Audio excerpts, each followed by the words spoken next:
এখন মোটামুটি সমগ্র দেশ জুড়েই আমাদের ফিনান্সিয়াল ফ্রড কিন্তু ক্রমশই বেড়ে চলেছে।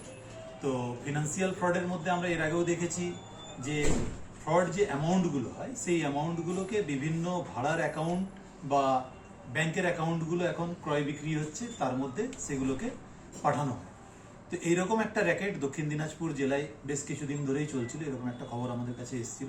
সেই খবরের উপর ভিত্তি করেই আমরা পুরো ওয়ার্কআউট করি এবং আমাদের জেলার যে SOG cell, cyber crime PS, Pratiram PS এবং আমাদের অন্যান্য যে পিএস আছে সেই পিএসগুলোর কোঅর্ডিনেশনের মাধ্যমে আমরা গতকালকে একটা থরো রেড করি এবং সেই রেডে আমাদের এই জেলার যে মূল চক্রী যারা এই পুরো চক্রটা চালাচ্ছিল, যার নাম হচ্ছে রাকিবুল ইসলাম এবং মুক্তার ইসলাম, এরা দুই ভাই এবং এদের বাবা, এরা তিনজন মিলেই মূলত এই জেলা জুড়ে এবং এই জেলার বাইরেও, এখন আমরা যেটা জানতে পারছি এই জেলার বাইরেও তারা এই র্যাকেটটা চালাচ্ছে।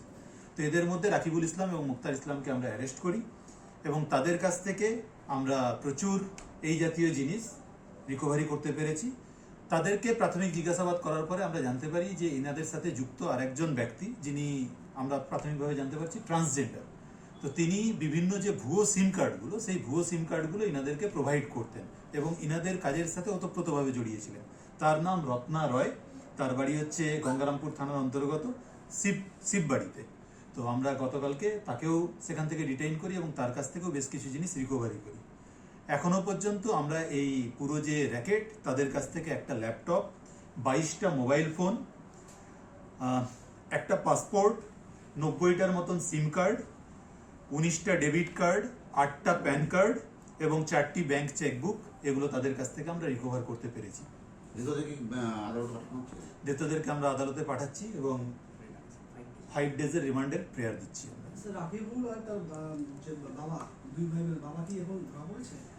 তার বাবা কালকে পালাতে সক্ষম হয়েছেন, তবে আমরা খুব তাড়াতাড়ি তাকে ধরে ফেলবো। তার নাম হচ্ছে গোলাপ, টাইটেলটা ঠিক এই মুহূর্তে মনে নেই, তবে নামটা হচ্ছে। স্যার কি মনে হচ্ছে পিছনে আরো কোনো বড় চক্র আছে?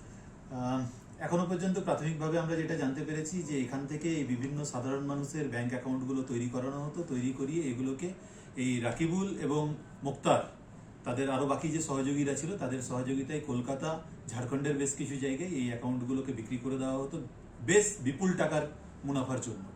তো এর পেছনে আরো বড় চক্র আমাদের ধারণা নিশ্চয়ই আছে, আমরা সেটা বের করার চেষ্টা করছি।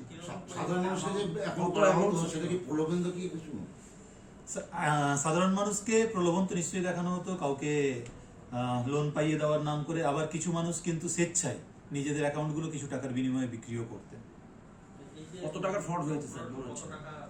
এখনো সেই তথ্যটা আমাদের কাছে নেই, তবে প্রাথমিকভাবে আমরা যে চেক করে জানতে পেরেছি বেশ কয়েক লক্ষ টাকা, এমনকি কোটিও হতে পারে।